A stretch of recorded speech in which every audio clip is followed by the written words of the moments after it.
नमस्कार, आप सभी का स्वागत है। मैं हूं आपके साथ रजनी सिंह। बख्शे नहीं जाएंगे बवाली। जी हां, जो भी बवाल करेगा उसके खिलाफ कड़ी कार्रवाई होगी।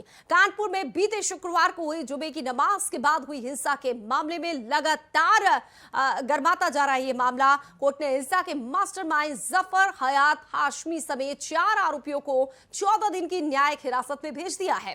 जफर हयात हाशमी और उसके 3 साथियों को कानपुर जिला कारागार में अलग अलग बैरक में रखा गया है। ये पूरा मामला भाजपा की नेता नुपुर शर्मा द्वारा पैगंबर मोहम्मद साहब पर टिप्पणी के रोष में भड़का है, जिन्हें बीजेपी ने पार्टी की प्राथमिक सदस्यता से 6 साल के लिए सस्पेंड कर दिया है।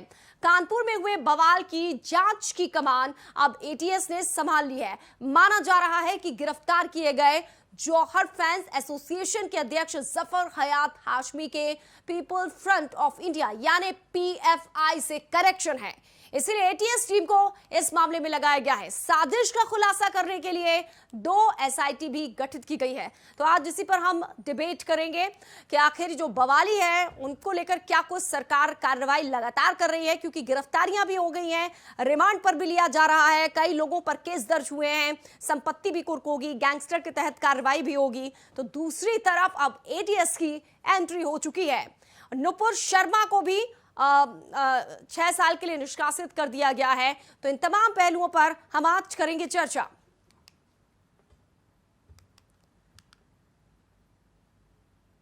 एक एक करके तमाम लोगों को पहचाना जा रहा है और कई लोगों के खिलाफ केस दर्ज हुआ है, कई लोगों की गिरफ्तारी हुई है, 4 लोगों को 14 दिन की रिमांड पर लिया गया है, मुख्य आरोपी भी पकड़ा गया है और उसके यानी हाशमी के कनेक्शन अब पीएफआई से बताए जा रहे हैं। इसीलिए अब एटीएस की एंट्री हो गई है और जांच की कमान एटीएस ने संभाल रखी है। एटीएस के एडीजी ने मामले का जायजा भी लिया है। हिंसा में पीएफआई के कनेक्शन की जांच अब एटीएस करेगी। कानपुर हिंसा में आतंकी कनेक्शन की भी जांच होगी कि कहीं कोई आतंकी कनेक्शन तो नहीं है, क्या जानबूझकर वहां पर हिंसा भड़काई गई थी, ये महज संयोग था या प्रायोजिक था, पहले से ही सब कुछ तय था कि क्या करना है। उस दिन जुम्मे की नमाज थी और नुपुर शर्मा ने जो बयान दिया था पैगंबर मोहम्मद को लेकर, उसके बाद बवाल बढ़ता चला गया और वहां पर जो बाजार है उसको बंद करने के लिए कहा गया था, लेकिन एक पक्ष बंद करने के में था तो दूसरा नहीं था और उसके बाद दोनों तरफ से पत्थरबाजी हुई और मोर्चा संभाला और अब एटीएस ने एंट्री कर ली है।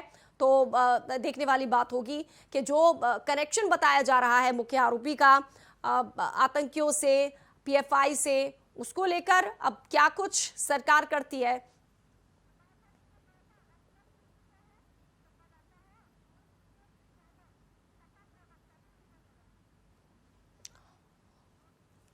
तो कानपुर से हमारे संवाददाता असलम इस वक्त जुड़ चुके हैं, उनसे ताज़ा अपडेट्स लेंगे। और मेहमानों की बात करें तो सपा के नेता हमारे साथ डॉक्टर नितेंद्र यादव जी जुड़ गए हैं। डॉक्टर नितेंद्र यादव जी, बहुत बहुत स्वागत है आपका। सबसे पहले तो आपकी प्रतिक्रिया जान लेते हैं।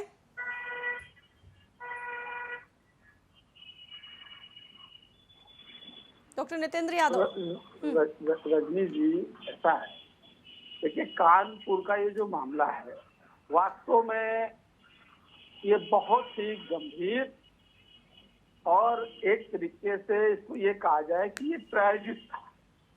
इसको देखते हैं कि जिस दिन कानपुर में माननीय प्रधानमंत्री जी, माननीय राष्ट्रपति जी, मुख्यमंत्री जी, गवर्नर साहिबा और पूरी देश की सरकार मौजूद थी और जिस तरीके से इसकी पटकथा लिखी गई कि भारतीय जनता पार्टी की प्रवक्ता द्वारा, एक मेरा सवाल यहाँ दूसरी तरीके से हो जाता है कि जब वो लोग हमारे देश के महापुरुष, चाहे जीसस क्राइस्ट हो, पैगंबर मोहम्मद हो, भगवान राम हो, कृष्ण हो, मोहम्मद साहब हो, जिनकी दुनिया में इतनी बड़ी बड़ी फॉलोइंग है, उन पर वो लोग जिनको मोहल्ले में 3 लोग नमस्ते करने में तैयार ना हो, इनके निजी जीवन पर टिप्पणी करने की इनकी हैसियत कहाँ से आती है, इनको आगे पीछे ताकत कहाँ से मिलती है।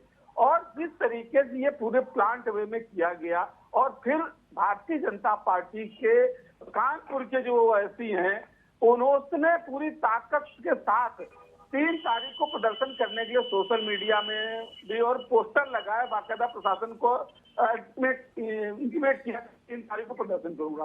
प्रशासन के लोग उससे बात करते हैं और बात करने के बाद पूरी तरीके से इसको 5 तारीख को डेट दे दिया कि 3 तारीख को आप ये काम मत करिए, इसको आप 5 तारीख को करिए। और वो बाकायदा प्रशासन से अनुमति लेकर के और इस कार्यक्रम को करता है, प्रदर्शन करता है, अपनी दुकानें बंद करवाता है, एक आबादी विशेष की और दूसरे क्षेत्र में जाता है। और दूसरे क्षेत्र में जो चंदेश्वर का हाता है, जहाँ पर हिंदू आबादी रहती है, वहाँ पर जो दुकानें जब बंद कराई जाती है तो भारतीय जनता पार्टी के कुछ पदाधिकारी और कुछ हिंदू समुदाय के लोगों ने दुकानें बंद करने से मना कर दिया। और जब मना कर दिया तो जवाब में जबरदस्ती दुकानें बंद कराने का प्रयास किया गया और फिर दोनों तरफ से जिस तरीके से पत्थरबाजी और आपने कहा ये बीजेपी द्वारा लिखी गई पटकथा है। बीजेपी ने तो जिन्होंने ये कुछ कहा, निपुण ने जिन्होंने कहा उनको तो निकाल दिया ना, और अपनी ही सरकार पर दाग कोई क्यों लगाना चाहेगा?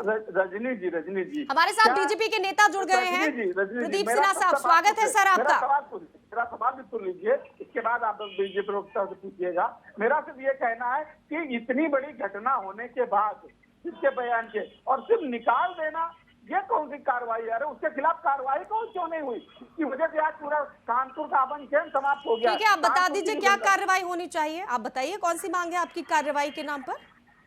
मैडम, भारत में आईपीसी है और सीआरपीसी है, जिसमें किस तरीके की भड़काऊ बयानबाजी करने पर किस तरीके की दंडात्मक कार्रवाई की जाती है कि आपको और सरकार को तो नहीं? कार्रवाई कौन करेगा? सरकार करेगी या पुलिस अपना काम करेगी? सरकार करेगी। आप बताइए, अगर ये केस दर्ज हो गया है तो धीरे करके कार्रवाई होगी या सरकार सीधे ये कानूनी हस्तक्षेप? सबके लिए हर चीज बनी हुई है, जो पुलिस का काम है पुलिस करेगी, कानून का काम सजा देना है। सरकार अगर उनकी कोई प्रवक्ता गलत करी तो उनका काम अलग है। ठीक है, अब ये आपके सवालों का जवाब खुद बीजेपी के नेता देंगे। प्रदीप सिन्हा साहब।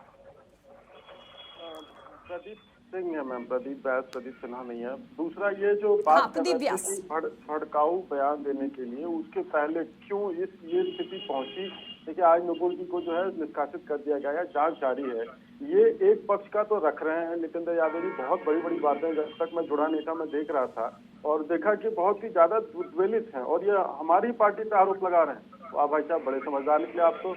अब भोलेनाथ की इतना अपमान किया गया, उस समय उनके जो है मतलब वजू करने के लिए हमारे जो श्रद्धे हैं उनको जो है ऐसे पानी में रखा है जो कि वजू करने के लिए है। तब आपका खून नहीं दौड़ रहा था, आपके माथे पे शिकन नहीं आ रही थी, है ना? एक व्यक्ति ने छोटी सी गलती की और उसके बाद उसको सजा मिली। किसी का पूरा करियर जो है स्टेक पे है और आप उस पर कार्रवाई की मांग कर रहे हैं। कार्रवाई होगी, निश्चित तौर पे कार्रवाई होगी। और वो लोग जो ठेले पर, उस ठेले वाले का जो जीवन बर्बाद हुआ है, अब तो वो पता नहीं, एक तो ठेला चला के गरीब आदमी कर रहा था, जो ठेले पे ईंटा लेके आया था, उस पे कार्रवाई होगी।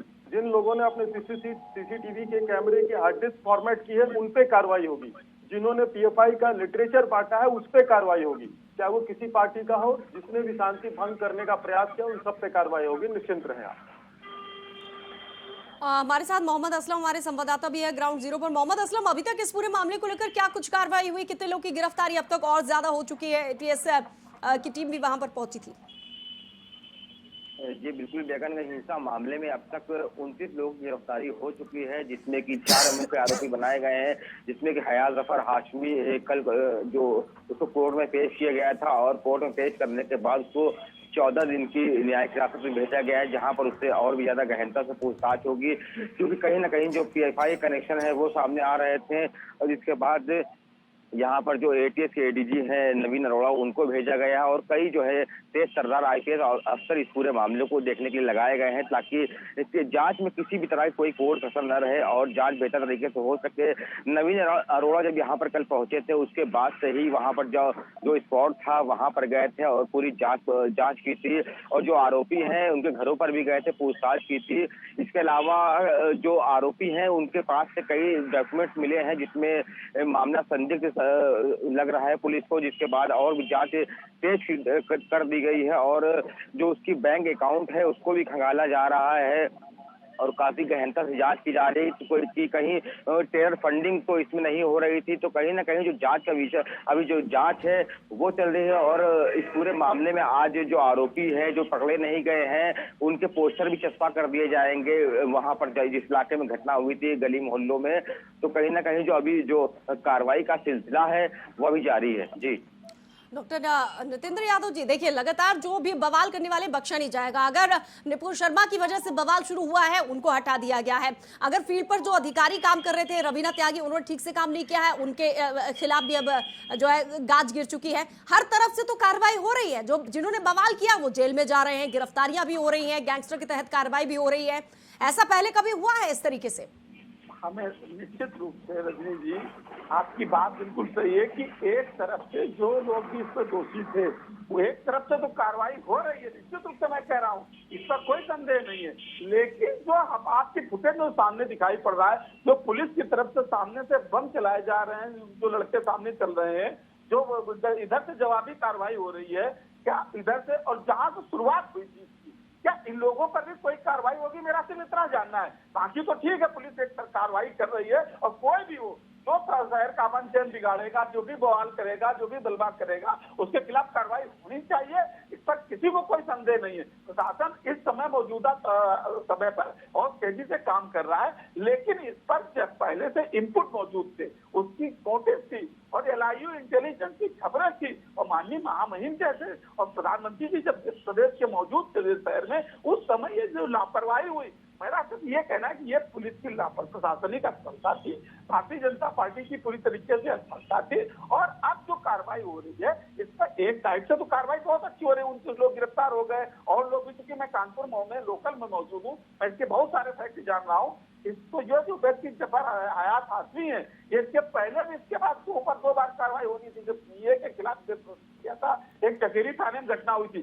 तो मैं दावे के साथ कर रहा हूँ, प्रदीप जी नहीं जानते हैं, भारतीय जनता पार्टी के लोग, सत्ता के लोग उसको छुड़ाने गए थे थाने में, उसकी पैरवी कर रहे थे। मेरा सिर्फ ये कहना है, उसको एक प्रायोजित करके तैयार किया जा रहा है कि कभी भी कोई इस तरीके के माहौल बिगाड़ने की स्थिति होती, उसका बाकायदा भारतीय जनता पार्टी इस्तेमाल करती। क्योंकि कानपुर में नवंबर में चुनाव है नगर निगम के। क्या फायदा होता बीजेपी को? क्या फायदा होता, आप ये समझाइए मुझे।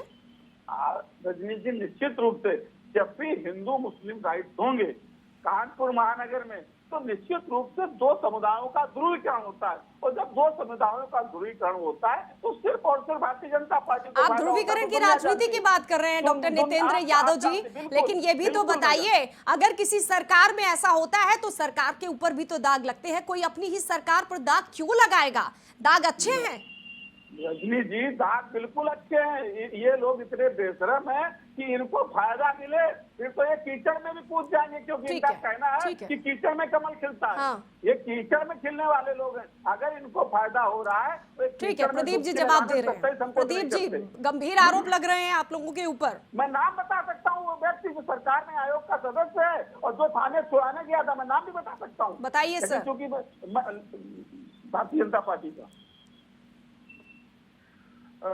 देखिए, ये जो आरोप लगा रहे हैं, ये सरासर अगर इनको कहा जाए, सर अगला भी चुनाव होना है और इस चुनाव में प्रदेश की जनता ने हमें जो है बहुमत दे करके जिताया। इसका मतलब जिसने हमें बहुमत दे के जिताया है उसकी पसंद एकदम नाकारन नागवारा है। इसका मतलब आप प्रदेश की जनता को सीधे सीधे से गाली दे रहे हैं। ये समझ नहीं पा रहे हैं कि इनकी दुर्गति हो गई। सबसे बढ़िया ध्रुवीकरण अपने जीवन के इतिहास काल का, जब से समाजवादी पार्टी चुनाव लड़ना शुरू की है, इस बार इन्होंने किया था। कुछ उखड़ नहीं पाया। हमारे चुनाव चिन्हों का अपमान करेंगे, हमारे देवों का अपमान करेंगे। अब कहाँ जाएंगे, थोड़ा सोचिए अपने विषय के भविष्य के बारे में। और ये मैं एक बात ये भी बता देता हूँ, इतना संगठित रूप में PFI के लोगों ने ये जो है करा, ये उत्तर प्रदेश की सरकार ही है जिसने एक जो है इस बात को आगे बढ़ने नहीं दिया, वहीं के वहीं रोक दिया। अब कार्रवाई हो रही है। कोई आने वाले 3 पुस्तों तक या 7 पुस्तों तक ये कांपेंगे दोबारा इस तरह से ठेले पे ईंटा लाने से पहले। प्रतीक्षा करिए। आपका काम है आरोप लगाना, लगाते रहिए, लेकिन कम से कम प्रदेश की जनता को तो मूर्ख मत समझिए कि जिसने जो है बहुमत दिया हो उसको आप बना रहे। आपने सब कुछ उखाड़ लिया पूरा एकदम से। 2 MY फैक्टर पे आपने ध्रुवीकरण किया और जो प्रशासन रहता है, नहीं जो इस्तेमाल मत करिए, ये टपोरी वाली भाषा मत बोलिए। उखाड़ लिया क्या होता है भाई? आप अनर्गल हमारे देवों पे आरोप लगाते रहे और कौन सा करते हो? किस पर आरोप लगा? ये भाषा कहाँ लेकर जा रहे हो? कहाँ डाइवर्ट कर रहे हो? किस देव पर आरोप लगा रहे हो? कौन आपका देव है? नहीं, आप किसका पक्ष रख रहे हैं? आप किसका पक्ष रख रहे हैं बताइए। आप पहले आइए, एक बात बताइए। हमारे जो है वो जो घटना की शुरुआत कहाँ से हुई? हर टीवी चैनल में, हर जगह नहीं आप किसको नहीं, मूर्ख बता रहे हो? एक मिनट आप हमारी पार्टी पे आरोप लगा रहे हैं, प्रदेश की जनता को आप मूर्ख ही कह रहे हैं ना, अप्रत्यक्ष रूप में तो आप मूर्ख कह रहे हैं। मैं सीधे कह रहा हूँ, प्रदेश की जनता को मूर्ख बताना है। और क्या है? नहीं, हमारी बहुमत की सरकार है, हमें प्रदेश की जनता ने बहुमत दिया है और ठीक ठाक बहुमत दिया है। आपने सब कुछ कर लिया, कुछ नहीं हुआ अभी तक, और आप प्रदेश की जनता को इस तरह से आरोप लगाएंगे आप? ये प्रदेश की जनता भारतीय जनता पार्टी है। भारतीय जनता नहीं, प्रदेश की जनता ने वोट दिया कि नहीं दिया? आप लोकतंत्र में भरोसा रखते हैं कि नहीं रखते? नहीं, आपको लोकतांत्रिक मूल्यों में भरोसा है कि नहीं है? आप मत में भरोसा रखते हैं कि नहीं? नहीं, क्या नहीं, प्रदेश की जनता ने जिस पार्टी को बहुमत दिया, क्या मूर्ख है वो? मुझे बताइए, जब 3 तारीख को उसने नोटिस दी थी, शहर में पोस्टर लगाए थे कि मैं 3 तारीख को प्रदर्शन करूंगा, प्रशासन ने उसको रोका और नई डेट 5 तारीख क्यों दे दी? प्रदर्शित नहीं कर सकते थे आप उसको? नहीं, क्या एक मिनट क्या आप लोकतंत्र में किसी को प्रदर्शन का अधिकार नहीं है? अपनी वो जो है वो संवैधानिक तरीके से आ रहा था, किसी को उस समय क्या पता था? एक मिनट, सभी को प्रशासन ने अपना काम किया है, वहाँ पे प्रशासन अभी अपना काम कर रही है। मुझे जवाब देने दीजिए। मैं ये इनसे पूछना चाहता हूँ, हम लोग जानते हैं कि ये कितने लोकतंत्रवादी हैं। अगर कभी शहर में मुख्यमंत्री आते हैं और हम लोग ये कहते हैं कि हम कल मुख्यमंत्री को ज्ञापन देंगे, तो एक दिन पहले से पुलिस हमारे घर आ जाती है, घर के बाहर से पूरा घेरा बना लेती है और कहती है आज आप घर से बाहर नहीं निकलेंगे। ये इतने लोकतंत्रवादी कि हम ज्ञापन देने की बात करते हैं तो हमारे घरों को, हमारे पार्टी के कार्यकर्ताओं को। लेकिन डॉक्टर नितेंद्र यादव जी, अब एटीएस आ गई है ना, तार जहां जहां भी जुड़े हैं, आतंकी कनेक्शन है पीएफआई से है, अब तो उम्मीद है कि ठीक से कार्रवाई होगी। बिल्कुल होनी चाहिए। नहीं, देखिए, इनको कार्रवाई से भी तकलीफ है। प्रदेश सरकार अपना काम करे निष्पक्षतापूर्वक, से उससे भी इनको कार्रवाई है। इनको तो ये परेशानी है कि ये जो जीत नहीं पाए, तब दाव लगाने के बाद भी ये जीत नहीं पाए, उसका ये झुंझलाहटपन है। अरे ठीक है प्रदीप जी, सुनिए प्रदीप जी, एक बात तो सुनिए ना, ये सच है, उससे आप इनकार नहीं कर सकते हैं। वहां पर कार्यक्रम देश के शीर्ष पदों से लेकर प्रधानमंत्री वहां पर पास में ही कार्यक्रम हो रहा है, ठीक है, और फिर अचानक से सब कुछ हो जाना, क्या पुलिस को जानकारी है? भनक नहीं लगी? पुलिस के लोग वहां मौजूद थे, डंडे लेकर वो सबसे पहले भाग गए। मोहम्मद असलम हमारे साथ मौजूद है। मोहम्मद, क्या हालात थे उस वक्त वहां पर, जरा बताइए। जी बिल्कुल, हालात जो है वहां पर अगर हम बात करें तो 3 जून को काफी खराब हो गए थे, क्योंकि दोनों ही तरफ से जमकर पत्थरबाजी हो रही थी। एक तरीके से हम कह सकते हैं कि जुमे की नमाज के बाद जो एक तरीके जत्था निकला है और लगातार वो पत्थरबाजी करने लग जाता है। हालांकि जवाबी कार्रवाई में उनको भी उधर से जो पुलिस थी उनको भी वहां से जो है भागना पड़ा, जो पत्थरबाजी जो है करनी पड़ती है, उनको दौड़ाना पड़ता है, लाठी जो है पटकना पड़ता है ताकि जो पत्थरबाज है उनको खदेड़ा जा सके। तो कहीं ना कहीं भी कुछ ही देर वहां पर जो बमबाजी भी होने लग जाती है और गोलियां भी चल जाती हैं, और एक तरफ यहाँ पर राष्ट्रपति और प्रधानमंत्री रहते हैं तो वहीं दूसरी तरफ ये घटना हो जाती है शहर के कोने में। तो काफी जो शर्मनाक घटना सामने आई, जवाब दीजिए, जब पहले से पता है कि बंद बुलाया गया है, राष्ट्रपति प्रधानमंत्री पास में ही कार्यक्रम हो रहा है और इस तरीके की घटना हो जाना। बोलने दीजिए। देखिए, आप बहुत सही कहा कि पहले से बताया गया था उससे उन लोगों पे जिन्होंने प्रदर्शन करने का था उस पे जो है भरोसे में रख करके उनको आगे को करने के लिए कहा जाए। लेकिन अभी भारतीय जनता पार्टी की सरकारों में ये पद्धति नहीं है कि किसी की पूजा पद्धति में, किसी के पूजा कार्यक्रमों में घुस करके जासूसी या उस तरह की कोई बातें करें। हुआ ये जुमे की नमाज के बाद, क्या आप कोई भी सरकार या कोई किसी के धर्मस्थल में घुस करके तो जासूसी नहीं करती अभी। अब जुमे की नमाज के बाद एक तरफा कार्रवाई हो गई, उस पर किसी का कंट्रोल नहीं रहा। उसके बाद की जो आफ्टर इफेक्ट की तो पुलिस अलर्ट नहीं थी क्या? तो कंट्रोल नहीं, पुलिस सतर्क रहती है, लेकिन क्या अब हर जगह जाकर के वो मौलवी साहब क्या बता रहे हैं ये थोड़ी पुलिस कर सकती है? अभी तक तो ऐसा कोई प्रावधान नहीं है। जब अच्छा, तो देश में जो कुछ चल रहा है प्रदीप जी, देश में जो कुछ चल रहा है उसके हिसाब से तो ज्यादा अलर्ट रहने की जरूरत थी ना। उसी प्रकार अलर्ट से तभी तो कंट्रोल हो पाया। नहीं तो ये देखिए, तैयारी तो पूरी शहर को और पूरे प्रदेश को चलाने की थी, अभी तक तो कुछ नहीं हुआ। ठीक है, मोहम्मद असलम, कितना कंट्रोल कर पाई थी पुलिस, कितनी देर में कंट्रोल कर पाई थी, जरा सच्चाई बताइए ग्राउंड जीरो से। पुलिस कार्रवाई की बात करें तो पौन घंटे या ये कह सकते हैं कि आधे घंटे के भीतर जो ये पूरा मामला था उसको कवर कर लिया गया था, क्योंकि काफी पुलिस बल वहां पर पहुंच गया था। पूरे शहर में जो कंट्रोल रूम में सूचना दे दी गई थी और लगभग सभी थानों का फोर्स जो कमिश्नरेट में आते हैं वो वहां पर पहुंचने लगा था और सभी ने अपनी कमान संभाल ली थी। मौके पर आला अधिकारी पहुंच जाते हैं और वो भी जो है गश्त करके। बहुत शुक्रिया डॉक्टर नितेंद्र यादव जी, अब आपको भी पता चल गया कि पुलिस वहां पर पहुंच गई, मोर्चा संभाल लिया, इसलिए बड़ी घटना नहीं हुई है। अलर्ट थी बिल्कुल, पुलिस। बिल्कुल बिल्कुल मैं उससे सहमत हूँ। पुलिस की कार्रवाई, पुलिस ने एक तत्काल एक्शन लिया। जो भारतीय जनता पार्टी के प्रवक्ता कह रहे हैं कि हम इतने लोकतंत्रवादी हैं कि हम उन किसी के मीटिंग में नहीं जाएंगे। भैया जी, LIU का यही काम होता है, इंटेलिजेंस का यही काम होता है कि इनपुट पर चप्पे चप्पे पर नजर रहे। आप सत्ता की दूसरी पारी खेल रहे हैं, कैसी आप छोटी बात कर रहे हो? नहीं, ये नजर ही थी, ये नजर ही थी, उसी दिन कंट्रोल कर लिया गया। जहाँ 10,000 लोग तैयार रहे उस बात करने के लिए, वहाँ पे आधे घंटे पौने घंटे में कंट्रोल किया गया। सिस्टम की प्रदीप जी कुछ कहना चाहते हैं? स्क्रीन पर रजनी जी, आप अपनी स्क्रीन पर देखिए, ये जो इधर से ताजवाबी कार्रवाई हो रही है, लड़के पत्थर चला रहे हैं, इसमें बम मारे जा रहे हैं, पेट्रोल बम मारे जा रहे हैं, और आवाज ये लड़का दे रहा है कि और दो बम। इसका मतलब है कि पहले से बमबाजी की तैयारी थी।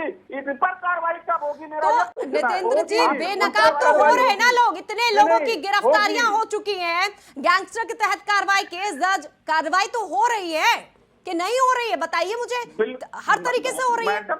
मैडम एक ही प्रश्न कर रहा हूँ, वन साइडेड कार्रवाई हो रही है, दोनों तरफ उपद्रवी हैं, उपद्रवी कोई सी भी समुदाय का हो। प्रदीप जी, ये आरोप लग रहे हैं कि एक तरफा कार्रवाई हो रही है।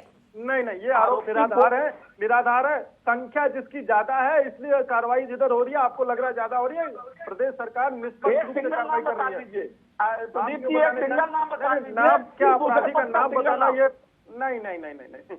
कोई भी अपराधी हो उसका नाम सार्वजनिक तौर पर नहीं लिया जा सकता। न्यायालय की प्रक्रिया है, वो अपने हिसाब से काम करेगी। चेहरा भी ढक के ले जाया जाता है अपराधियों का, जब तक कि नहीं FIR हुई है। एक तरफ के 29 नामों की लिस्ट है, क्या दूसरे पद का एक भी नाम अभी तक है? क्या आप बता सकते हैं? क्या मेरा फिर तैयारी किसने की थी? क्या नुपुर शर्मा पर मुकदमा लिखवाएंगे आप? क्या नुपुर शर्मा पर मुकदमा लिखवाएंगे? शहर को नुपुर शर्मा के पे आप ध्यान दे रहे हैं, और भोलेनाथ पे जो गालियां दे रहे थे, जो सोशल मीडिया पे टच कर रहे हैं, उस पर आप मुकदमा क्यों नहीं करा रहे हैं?